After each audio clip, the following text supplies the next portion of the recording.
Caste census का issue, census में cast को जांचने का और कास्ट के सर्वे का इशू, तो हमने हुकूमत के इस ऐलान का खैर मकदम किया है, वेलकम किया है।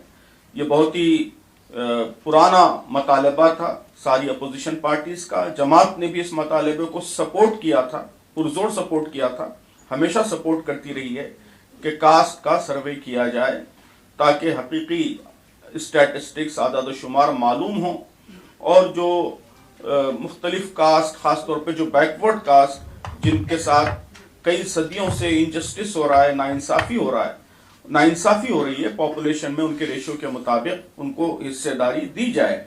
तो हम समझते हैं कि गवर्नमेंट ने ये जो अनाउंसमेंट किया है तो ये बहुत ही वेलकम अनाउंसमेंट है, हमने इसको वेलकम किया है। लेकिन साथ ही ये मतालबा किया है कि ये सेंसस और ये सर्वे बहुत ही ट्रांसपेरेंसी के साथ होना चाहिए, हकायक पर मबनी होना चाहिए। उसके लिए सिविल सोसाइटी ने बहुत से सजेशंस दिए हैं, उन सजेशंस का लिहाज रखते हुए इस सर्वे को जल्द से जल्द कंप्लीट किया जाना चाहिए, टाइम बाउंड होना चाहिए। और हम ये भी उम्मीद रखते हैं कि सर्वे के बाद जो स्टैटिस्टिक्स सामने आएंगे, जो नंबर सामने आएंगे, उसकी रोशनी में बैकवर्ड कास्ट के अपलिफ्टमेंट के लिए, उनको ऊंचा उठाने के लिए, उनको अफर्मेटिव एक्शन प्रोवाइड करने के लिए जरूरी इक़दाम किए जाएंगे।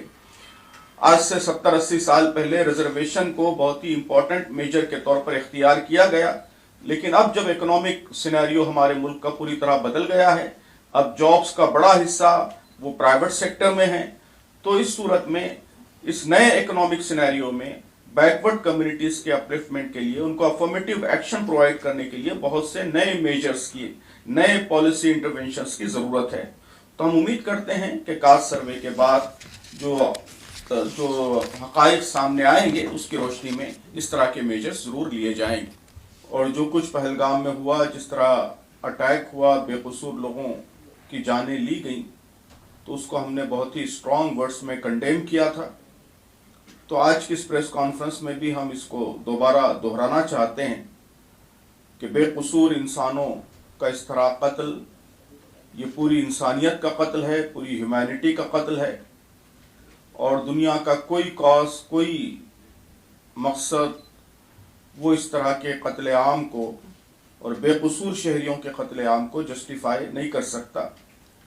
तो हम दोबारा इस वाक़े की पुरजोर निंदा करते हैं, कंडेम करते हैं, और ये डिमांड दोहराते हैं कि जिन लोगों ने ये घिनौना काम किया है उनको जल्द से जल्द तलाश किया जाए और सख्त से सख्त सज़ा उनको दी जाए।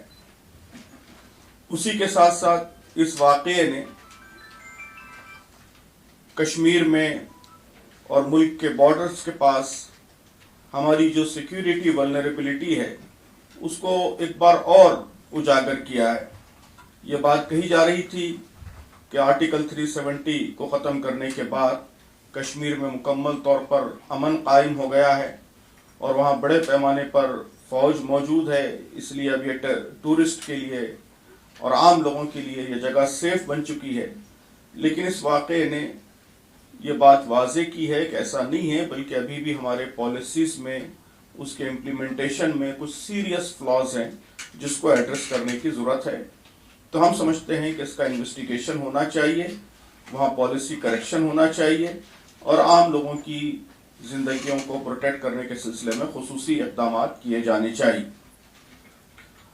दूसरी जो अहम चीज़ हमने इसमें कही है वो पहलगाम वाक़े के बाद जिस तरह का एटमॉस्फेयर मुल्क में क्रिएट करने की कोशिशें हुई हैं बाज़ सेक्शंस की जानिब से, सब लोगों की जानिब से नहीं, बाज़ सेक्शंस की जानिब से, उसमें पॉलिटिशियंस के भी सेक्शंस हैं और मीडिया का भी एक बड़ा सेक्शन है कि जिसने इस वाक़े को पॉलिटिकल और आइडियोलॉजिकल मकासद के लिए एक्सप्लॉइट करने की कोशिश की, अपने स्कोर सेटल करने की कोशिश की, इस्लामोफोबिक नैरेटिव्स को आम करने की कोशिश की, इसको हिंदू मुस्लिम बाइनरी के जरिए इस पूरे वाक़े को दिखाने की कोशिश की। उसके नतीजे में जगह जगह वायलेंस भी हुआ, मुसलमानों के खिलाफ भी वायलेंस हुआ और ख़ास तौर पर कश्मीरी जो मुसलमान हैं कई शहरों में उनको टारगेट किया गया, उसके कई वाक़यात हमारे सामने आए।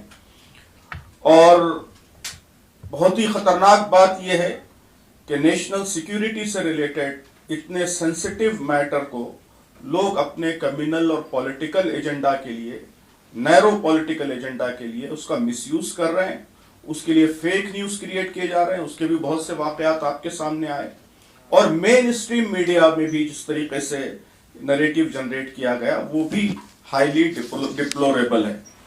تو ہم نے اس کو بھی کنڈیم کیا ہے.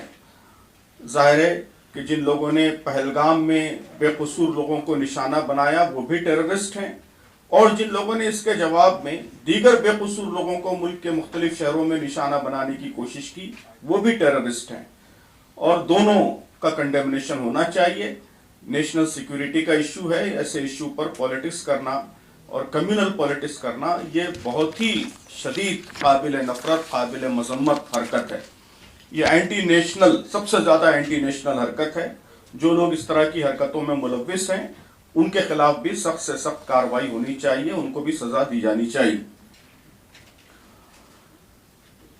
تیسرا جو امپورٹنٹ ایشو ہے وہ وقف امینڈمنٹ ایکٹ سے متعلق ہے. آپ جانتے ہیں کہ وقف امینڈمنٹ ایکٹ 2025 یہ مسلمانوں کے ریلیجیس رائٹس کا کلیئر وائلیشن ہے. بہت ہی ڈسکریمنیٹری ایکٹ ہے کہ جو رائٹس دوسرے ریلیجیس گروپس کو دیے گئے ہیں صرف مسلمانوں کو ٹارگیٹ بنا کر ان رائٹس سے محروم کیا جا رہا ہے. اور جو ایکٹ لایا گیا ہے اس کے نتیجے میں وقف میں جو مال ایڈمنسٹریشن ہے، کرپشن ہے، اس کو اور بڑھاوا ملے گا، ایڈمنسٹریشن اور خراب ہوگا، انکروچمنٹ اور بڑھے گا. انکروچرز کو بجائے سزا دینے کے گویا ایوارڈ دیا جا رہا ہے. لمیٹیشن ایکٹ ختم کر کے جو لوگ 20 سال سے زیادہ وقف کی زمینوں پر قابض ہیں ان کو مالک بنایا جا رہا ہے، سزائیں کم کی گئی ہیں. تو یہ سب جو پورا رجم ہے وقف ایکٹ 2025 کا، ہم سمجھتے ہیں کہ یہ بہت ہی نقصان دہ ہے. یہ صرف مسلمانوں کے لیے نقصان دہ نہیں ہے بلکہ پورا جو کانسٹیٹیوشن کا ارینجمنٹ ہے، separation of power, autonomous institutions, یہ جو کانسٹیٹیوشنل ویلیوز ہیں ان ساری ویلیوز کا وائلیشن ہے. تو اس لیے اس کی مخالفت کی جا رہی ہے. ساری اپوزیشن پارٹیز اس کی مخالفت کر رہی ہیں. مسلمان مکمل طور پر ایک زبان ہو کر اس کی مخالفت کر رہے ہیں. اور اس کے علاوہ سول سوسائٹی اور ملک کی آبادی کا بڑا حصہ اس کی مخالفت میں اوپنلی میدان میں آ چکا ہے. تو آل انڈیا مسلم پرسنل لا بورڈ اس کے لیے پورے ملک میں ایجیٹیشن کر رہا ہے. جگہ جگہ بڑے پروگرامز کیے جا رہے ہیں، ریلیز کی جا رہی ہیں. ابھی 23 اپریل کو پورے ملک میں black out, voluntary black out کے ذریعے گویا پروٹیسٹ کرنے کی کوشش کی گئی، اور آپ نے دیکھا کہ اس کو عوام نے بڑے پیمانے پر سپورٹ کیا. اور اس کے ذریعے گویا حکومت کو یہ میسیج دیا کہ وقف ایکٹ سے متعلق جو مین اسٹیک ہولڈرز ہیں مسلمان، وہ 100% اس ایکٹ کے خلاف ہیں اور اسے ملک کے لیے سخت نقصان دہ سمجھتے ہیں. تو جب تک یہ ایکٹ واپس نہیں لیا جائے گا اس وقت تک یہ ایجیٹیشن جاری رہے گا. ہم حکومت سے پھر ایک بار پرزور مطالبہ کرتے ہیں کہ اس کالے قانون کو وہ جلد سے جلد واپس لے لے. تیسرا ایشو لیبر ڈے ابھی گزرا ہے، تو ہندوستان میں جو لیبررز کے مسائل ہیں اس سے متعلق بھی ہم نے کچھ باتیں عرض کی ہیں کہ ملک میں جو مزدور ہیں، مزدوروں کی سچویشن دن بدن خراب سے خراب تر ہوتی جا رہی ہے. 8 سال ہو گئے minimum wages act, minimum wages میں اضافہ نہیں ہوا ہے. پورے ملک میں جو لوگوں کی آمدنی ہے وہ بڑی ہے، ملک کی دولت بڑی ہے. حکومت خود دعویٰ کر رہی ہے کہ جی ڈی پی وہ 6%، 7% کے ریشو سے بڑھ رہی ہے.